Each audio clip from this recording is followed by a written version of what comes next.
अग्ने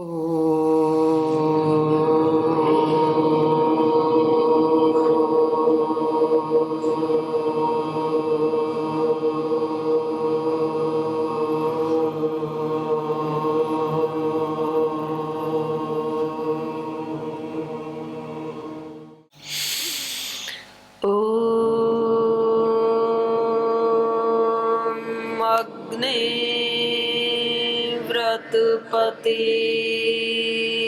व्रतं चरिष्यामि तच्छकेयं तन्मे राध्यताम् इदमहमनृतात् सत्यमुपैमि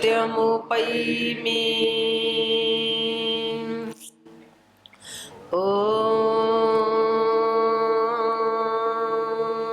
सहना भवतु सहनौ भुनक्तु सह वीर्यं करवावहै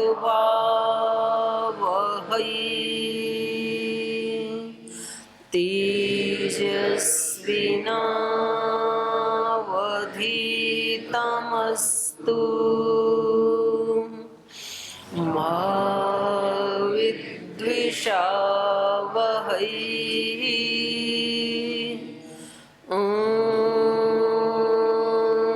शांति शांति शांति। वाल्मीकि रामायण की किष्किंधा कांड का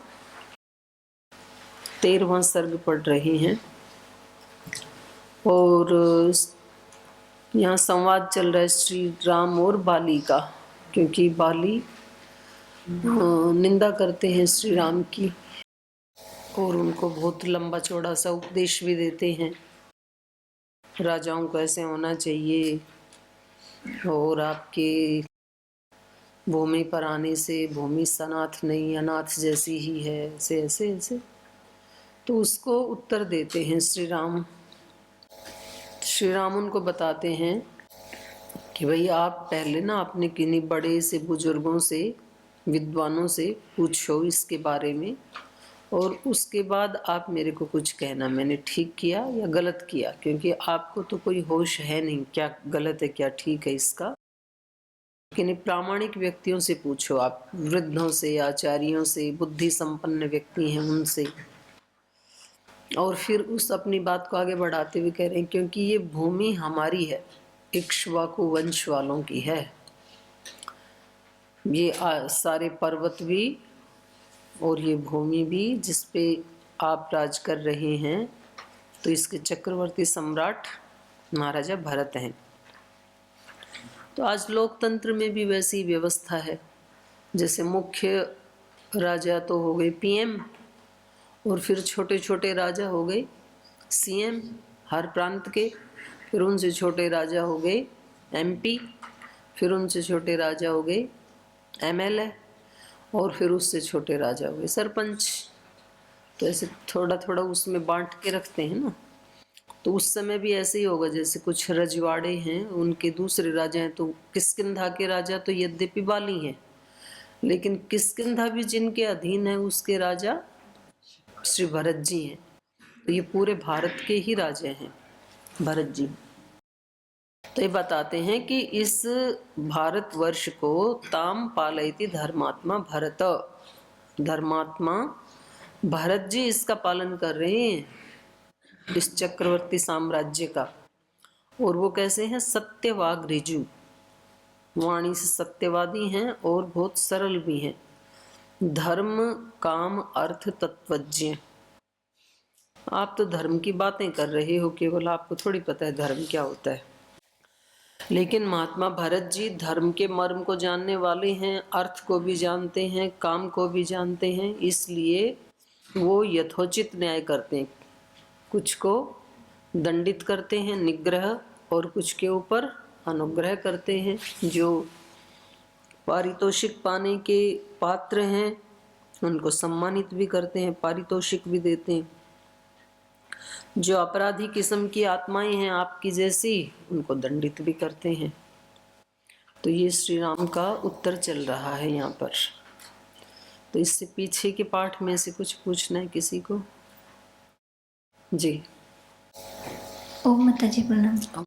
हम यह देख रहे हैं कि यहाँ पे बाली जी दोषी है, फिर भी अपने आप को स्वीकार नहीं कर रहे कि हम दोष करते हैं, दूसरों के ऊपर ब्लेम किए जा रहे हैं। तो यहाँ पे भी हम अपने जीवन में कभी कभी ऐसा देखते हैं कि कभी किसी व्यक्ति को बड़े से डांट मिल जाती है, तो फिर वो वहाँ तो कुछ नहीं बोल पाते, लेकिन जाके फिर अपने छोटे वालों से या तो फिर अपने बराबर वालों से बहुत सुना देते, कुछ भी बोल देते हैं। मतलब अपना नहीं स्वीकार करते कि मैंने ये दोष किया है, फिर वो अपने आप को ऊपर रखने के लिए। तो ऐसे व्यक्ति जब सामने है तो हमको कैसे उनके साथ बिहेव करना चाहिए? आपको ऐसे बिहेव करना चाहिए कि बेचारा रोगी है। एक रोगी व्यक्ति के साथ कैसा बिहेव करना चाहिए? रोगी तो कृपा का पात्र होता है ना। जैसे शरीर से कोई रोगी है तो हॉस्पिटल में वो डॉक्टर कोई थप्पड़ मार देता है, कभी लात मार देता है, जो उसका इलाज कर रहा है उसी की पिटाई कर देता है या उसको भला बुरा कह देता है, लेकिन तो भी डॉक्टर उसका इलाज करना छोड़ते नहीं हैं, क्योंकि डॉक्टर को पता है कि भाई ये बेचारा रोगी है। तो ऐसे ही जो मानसिक रूप से या भावनात्मक रूप से, वैचारिक रूप से, या पता नहीं उसके कितने जन्म जन्मांतरों के कोई ऐसे संस्कार रहे होंगे, तो जो खुद नहीं समझ पा रहा अपने दोष को, कुंठित है, तो वो फिर ब्लेम दूसरे को ही करता है कि भाई मेरी इस मनस्थिति के लिए या परिस्थिति के लिए, मेरी इस दशा का हेतु या जिम्मेदार ये व्यक्ति है। किसी किसी को तो ब्लेम करता है। तो यदि सुनने वाला ठीक है, स्वस्थ है यदि, तो उसके ऊपर करुणा करनी चाहिए और उसके प्रति अच्छी भावनाएं सोचनी चाहिए। भगवान जी इनको भी ठीक करो, इनका भी कल्याण करो, इनका भी उद्धार करो। बस सुनने वाला भी यदि ठीक नहीं है तो वो भी फिर उधर से वैसे ही नेगेटिव ही देगा, वो भी आंसर। तो उसका फिर कोई अंत नहीं है, वो कहाँ रुकेगा, क्योंकि वो दोनों तरफ से फिर चलते ही रहते हैं, वार प्रतिवार ये चलते रहते हैं। फिर ये तो होता ही है, ज़्यादातर 99% होता है। जब जब भी हम दुखी होते हैं, परेशान होते हैं, तो हम ब्लेम दूसरे को ही करते हैं, बाहर ही करते हैं, अपने ऊपर नहीं लेते। अपने ऊपर जिस दिन ले लिया ना, फिर बाहर की तरफ से पीठ हो जाती है, फिर सारा वर्क व्यक्ति अपने ऊपर करता है। और अपने ऊपर जब काम करने लग जाता है, फिर दूसरों से शिकायतें बहुत कम हो जाती हैं। और जितना जितना व्यक्ति आत्म केंद्रित होगा, तो फिर उसकी बिल्कुल ही समाप्त हो जाती हैं शिकायतें। मैंने बताया ना, मैं रोज बता रही हूँ इस बात को। No complaint, no demand, no judgment. किसी के चरित्र को लेके हम जजमेंट कर देते हैं, ये ऐसे हैं, किसी की पद को, प्रतिष्ठा को, स्वभाव को, वो हमारे जजमेंट ठीक होते नहीं है। क्योंकि अगला व्यक्ति किस भाव से कर रहा है, क्या कर रहा है, किस परिस्थिति में कर रहा है, क्यों कर रहा है, उसके पीछे बहुत सारे हेतु हो सकते हैं। तो कोई रोगी हो सकता है, परेशान हो सकता है, कोई कुंठित हो सकता है, उसके बहुत सारे कारण हो सकते हैं। लेकिन ये पक्का है कि सब आत्माएं आत्म रूप में एक ही जैसी, आत्म स्वरूप में सब उतने ही पवित्र हैं, उतने ही शुद्ध हैं। तो इसलिए जो महापुरुष हैं वो उनके आत्म स्वरूप को ही देखते हैं, इसलिए वो किसी से भी घृणा करते नहीं हैं। और आत्म स्वरूप में नहीं देखते हैं तो विकार के रूप में जब देखते हैं, तब तो प्रकृति त्रिगुणात्मक रूप में ही हम देखते हैं, तो फिर दिख जाते हैं। और दूसरों के देखने की बजाय अपने देखे तो ज़्यादा भलाई है, ज़्यादा अच्छी बात है। क्योंकि समय सीमित है, शक्तियाँ भी सीमित ही हैं हमारी, तो उसका यदि सदुपयोग हो तो खुद को भी अच्छा लगता है, दूसरों को भी अच्छा लगता है। जब तक उसका सदुपयोग ना हो तब तक वो किसी काम की नहीं होती। मनुष्य शरीर तो मिल गया, जैसे जिस हॉल में आप बैठे हो, ये पहले भी वैसा ही हॉल था, लेकिन इसका सदुपयोग नहीं हो रहा था कि कहीं बीच में छोटी सी दीवार लगा रखी थी, कहीं ऊपर से तार लटक रही थी, कहीं इधर उधर, मतलब इसमें 10 आदमी ठीक से बैठ नहीं सकते थे, 15 आदमी। फिर उन्हीं चीज़ों को थोड़ा सुव्यवस्थित कर लिया। कुछ भी नया नहीं है इसमें, जैसा था वैसा ही है, एज इट इज़। तो अब ये कम से कम 150-200 लोगों को सुख दे सकता है, देखने में भी अच्छा लगता है। आप उस दिन संत कुटीर में गए थे, तो जो संत कुटीर वाला जो है हॉल कह सकते हैं अब तो उसको, तो उसमें कुछ नया थोड़ी हुआ है, एज इट इज है। पहले भी वही था, अभी भी वही, कुछ भी नया निर्माण नहीं हुआ। पहले उसका सदुपयोग ठीक से नहीं हो पा रहा था, अब थोड़ा सा चीज़ों को इधर उधर करने से उसका और अच्छे से सदुपयोग हो सकता है। तो बस यही बात है, हम सबको मनुष्य का शरीर मिला ही है, मानवीय शक्तियाँ सबके पास हैं ही, इंद्रियों की शक्तियाँ हैं, मन की शक्ति है, बुद्धि की शक्ति है, प्राण की शक्ति है, और ये अपने आप में बहुत बड़ी शक्तियाँ हैं। अब इनका जो सदुपयोग कर लेते हैं, वो हमारे ही बीच में रहते हुए युग पुरुष महापुरुष कहला रहे हैं। पूज्य गुरुदेव के लिए भी तो यही दुनिया है, यहीं तो रहते हैं हमारे बीच में। वो ही सारे हवा जल पानी साग सब्जी, वो ही सारे मनुष्य अच्छे या बुरे, उनके चारों तरफ भी हम ही लोग रहते हैं। वैसा ही शरीर, वैसी ही इंद्रियां, लेकिन उनका सदुपयोग करके उनके साथ जो रह रहे हैं पिछले 30-40 वर्षों से, या गुरुकुल में पढ़ने से लेकर के, तो उनके सामने भी वही परिस्थितियां थी, वही शरीर था, वही दुनिया थी, वही समाज था, वही राजा थे, सब कुछ तो वही था। तो जो सदुपयोग कर लेता है तो वो तो 2 कदम आगे बढ़ जाता है, फिर नहीं करते हैं तो ठीक है, चल रहा है, जब कभी करेंगे तब सही। लेकिन ये है अपने ऊपर पूरा, सदुपयोग करो, दुरुपयोग करो, न्यूट्रल रहो, आलस्य करो, प्रमाद करो, पुरुषार्थ करो, सब कुछ अपना है। खुद ही जिम्मेदार हैं हम हर परिस्थिति के लिए। तो इसलिए महर्षि पतंजलि जी ने बताया भी कैसे रहें इस संसार के बीच में। तो बोल भाई, जब कोई खुद ही बेचारा परेशान है तो उसको देख करके तो करुणा का भाव लाना, प्रयास पूर्वक करुणा करो उसके ऊपर। और कोई सुखी हैं, खुश हैं, तो उनको देख करके आप भी खुश हो जाओ, मित्रता का भाव रखो उनके प्रति, मैत्री, करुणा, मुदिता, उपेक्षा। और जो बिल्कुल ही दुरुपयोग कर रहे हैं, सुनते भी नहीं हैं, उनके प्रति न्यूट्रल हो जाओ। उपेक्षा कोई भावना नहीं है, बच के रहना है।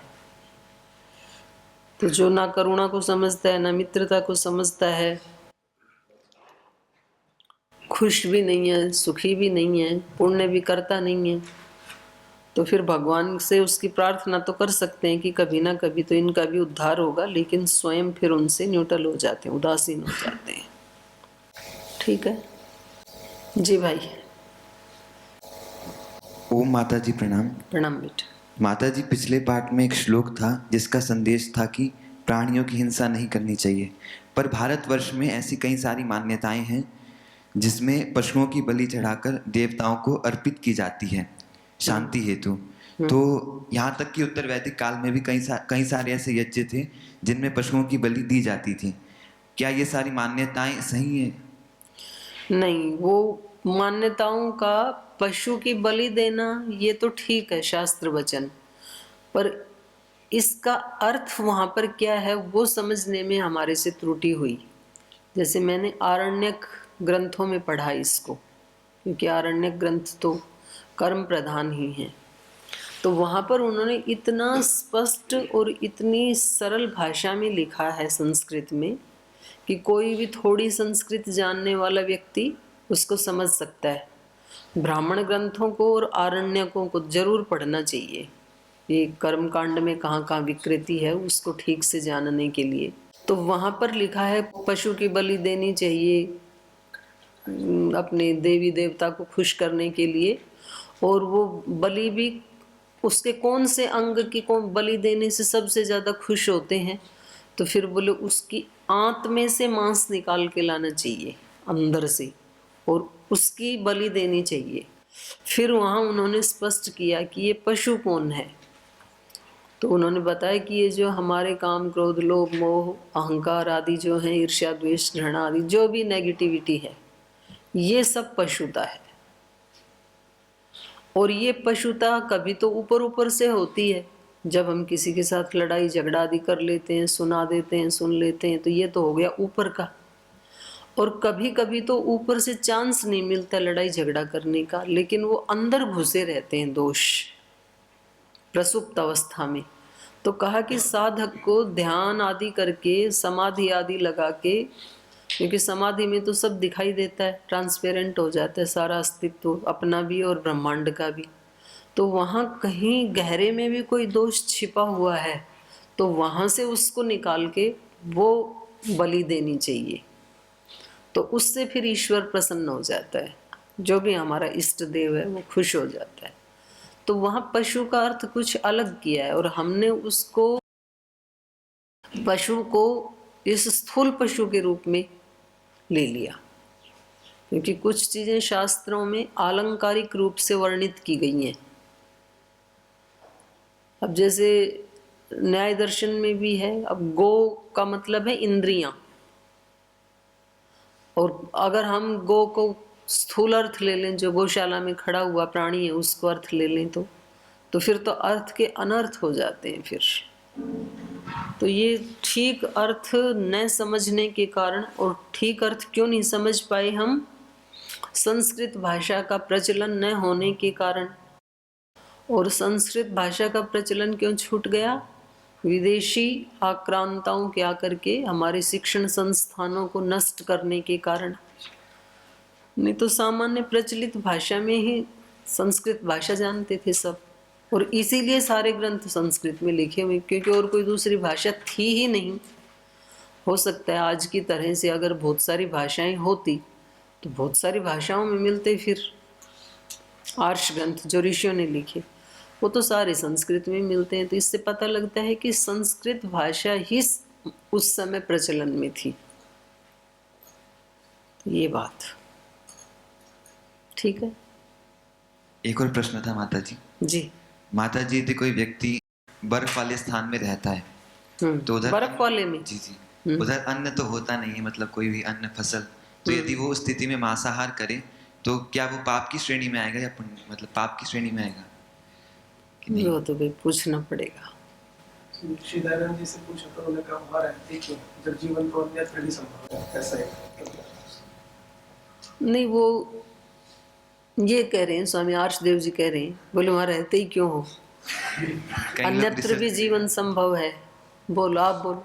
जैसे कई वैज्ञानिक जो होते हैं अंटार्कटिका जाते हैं रिसर्च के लिए, ऐसे कुछ स्थिति हो। मतलब वो किसी विशेष पर्पज से रहते हैं स्वामी जी वहाँ, कुछ रिसर्च आदि करने के लिए, या तो जिसका घर ही हो बेचारे का, तो वो कहाँ जाएगा। लेकिन एक बात है कि उपनिषदों में एक आपद धर्म की कथा तो आई है वहाँ पर ना। वो जब बहुत भूखे होते हैं तो वो किसी व्यक्ति से कहते हैं भाई कुछ खाने को दो, तो बोले कुछ और तो है नहीं मेरे पास, थोड़े उड़द हैं, वो खुद ही खा रहा था, तो बोले इन्हीं में से ही दो मेरे को। तो फिर उसने दे दिया, वो उसने खा लिया। फिर वो बोले चलो उड़द ले रहे हो तो थोड़ा पानी भी लो। बोले पानी नहीं पीऊंगा क्योंकि आपका झूठा है। तो उन्होंने कहा कि उड़द खा रहा था, ये कौन से सूचे थे, ये भी तो मेरे झूठे ही थे। तो फिर उसने कहा कि ये आपद धर्म था, अगर मैं ये उड़द नहीं खाता तो मेरे प्राण निकल जाते, लेकिन अब मैंने ये खा लिया तो मेरे प्राण अभी नहीं निकल रहे हैं। तो इसलिए अब वहाँ पर यद्यपि उसने तो अन्न खाया।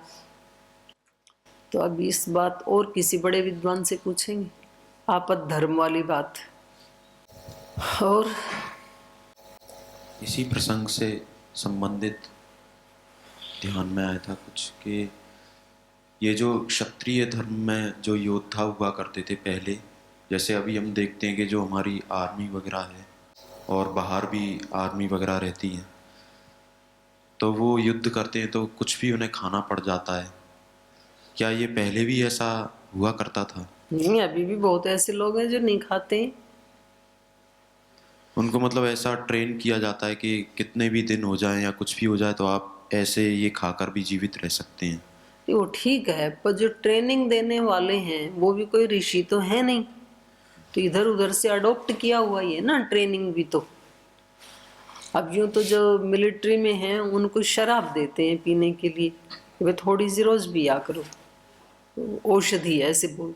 लेकिन वहाँ कुछ लोग नहीं पीते हैं, वो अपनी एज इट इज जब अपने घर आते हैं तो लाते हैं, फिर जो पीने वाले उनको बांट देते हैं। यह अलग बात है कि वो भी इंतजार करते रहते हैं, भाई फौजी कब छुट्टी आएगा, कब बोतल ला के देगा। तो ऐसा नहीं है कि जो क्षत्रिय लोग हैं वो हमेशा इन चीज़ों को खाते पीते रहे हैं और आज भी, ऐसा नहीं है। ये कहीं भी शास्त्र में वर्णन नहीं आता। श्री राम ने अकेले ने 14,000 असुरों को मारा है अभी आपके सामने रामायण में। तो बताओ क्या खाया? वही कंदमूल ही तो खा रहे हैं वन में जो उपलब्ध हैं।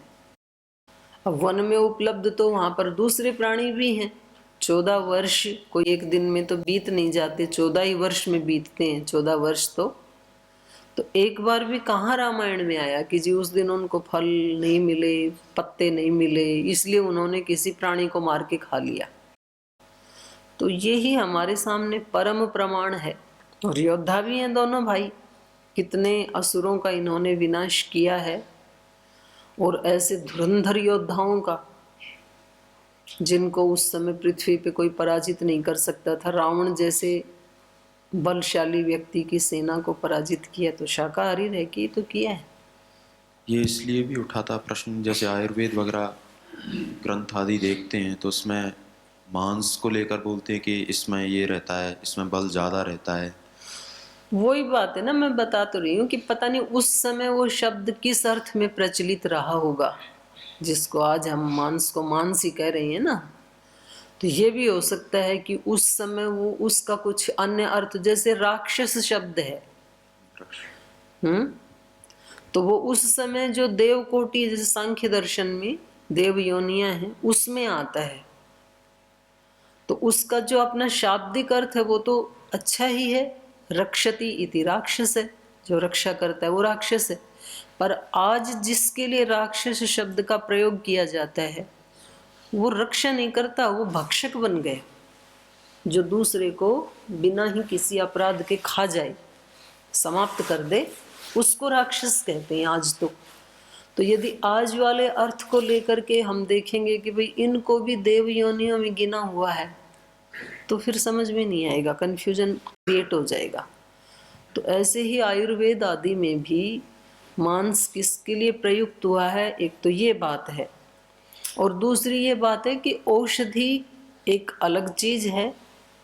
अब भाई वो तो ऋषि बता सकते हैं, हो सकता है कोई ऐसी औषधि उन्होंने निर्मित की हो कि उससे ठीक होता हो वो रोग, तो फिर वो उस खाद्य पदार्थ की श्रेणी में तो नहीं आएगा।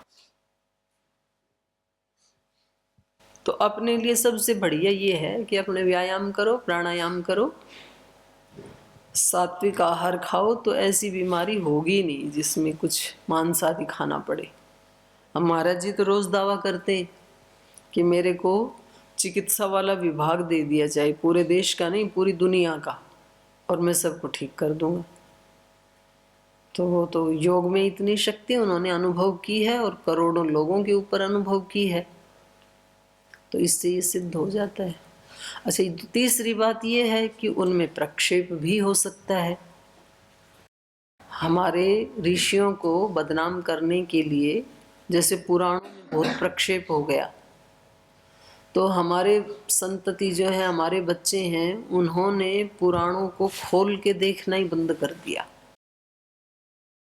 ये किसी काम के नहीं है, इसमें सब बिल्कुल यद्यपि पुराण तो कहते ही उसको हैं जो सबसे पुराना ग्रंथ है, तो उसमें जो अच्छी शिक्षाएं थी उससे भी फिर हम वंचित हो गए। तो ये भी हो सकता है कि आयुर्वेद क्योंकि सबसे बड़ी विद्या है, और भाई अगर ये आयुर्वेद ऐसे चलता रहा तो दूसरी पैथियां तो पनपेंगी ही नहीं, और हर युग में कोई ना कोई एक दो तो खुरापात करने वाला होता ही है, और किसी की बुद्धि तेज हो तो वो ज़्यादा फिर शातिर होकर खुरापात करता है। तो ग्रंथों को बदनाम करने के लिए भी इस तरह की चीज़ें ऐड की हों, ये भी हो सकता है, ये भी संभावना है। ऐसे जैसे महाराज जी को सुनते हैं कि योग से आयु अच्छी होती है, इम्यूनिटी अच्छी होती है, लेकिन जब एक आधी कुछ लोग मिलते हैं या न्यूज़ पे सुनते हैं या देखते हैं तो बताते हैं कि हेल्थ में आयु जिसकी लंबी मिली, ऐसा देश अमेरिका, वो ज़्यादातर वहाँ पर नॉन वेज का, केरला जैसे अमेरिका नहीं, जर्मनी, जापान जापान के लोगों की है नहीं, सबसे। इंडिया के मुताबिक अमेरिका में भी जो लोग हैं वो आयु में ज़्यादा हैं, और जापान में तो हैं ही हैं, लेकिन जापान में ज़्यादा नहीं, अच्छी बात है, वो अडल्टेशन नहीं करते होंगे।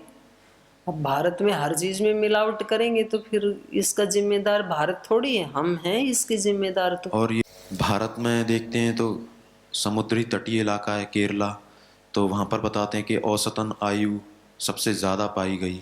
वो हमेशा गर्म पानी पीते हैं, एक तो सीक्रेट ये है, क्योंकि मैंने तो जून के महीने में भी केरला में एक आप्तोरियम याग था हमारा 8-10 दिन का, तो मैं वहाँ रही हूँ जून के महीने में।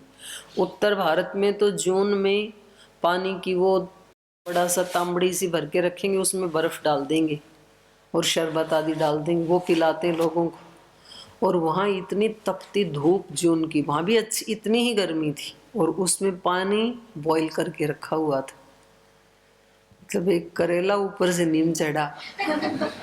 अराउंड एक 50 इतनी गर्मी और ऊपर से उबला हुआ पानी, कम से कम नॉर्मल ही रख दो। अब हमारे को तो खराब आदत पड़ी हुई थी, तो हम ढूंढे वहाँ पे कि भाई कोई नल आदि नहीं है या नॉर्मल पानी मिल सकता है, चलो ठंडा ना मिले कोई बात नहीं, फिर जलता हुआ कौन पिएगा जून में। बोल जी यहाँ की यही परंपरा, यही पीना है। पर वहाँ पर मांस ज़्यादा खाते हैं लोग, फिर भी आयु। केरला में हाँ, मतलब आपने देखा वहाँ जाके? मैं बेंगलोर में तो रहा था माता जी, तो वहाँ के बेंगलोर और केरला तो दोनों अलग अलग हैं भाई। स्थानीय लोगों से मुलाकात हुई थी तो बोले थे। नहीं, ऐसा नहीं है। देखो, इस तरह की चीज़ खाने वाले सब जगह होते हैं और न खाने वाले भी सब जगह होते हैं। ये तो मैंने बताया, नो जजमेंट। किसी एक प्रांत को लेके जज नहीं करना चाहिए, किसी एक जाति को लेके जज नहीं करना चाहिए। वहाँ भी बिल्कुल मांस न खाने वाले लोग रहते हैं। मेजोरिटी को लेकर मेजॉरिटी भी नहीं है भाई, नहीं है मेजॉरिटी। हाँ, मैं तो कई बार कई दिन के लिए रही हूँ वहाँ पर, मेजॉरिटी भी नहीं। थोड़ा स्पाइसी तो है खाना, उससे भी ज़्यादा आंध्रा का है, लेकिन वहाँ थोड़ा सा मिर्ची आदि तो खाते हैं, लेकिन इसका तो मेजॉरिटी तो नहीं है। या तो पता नहीं, हमें नहीं पता लगा हो, लेकिन पता तो लग ही जाता है यहाँ पर क्या ज़्यादा है। तो ये रामायण के पाठ में मांसाहार को प्रमोट करने की चर्चा कहाँ से आ गई आज?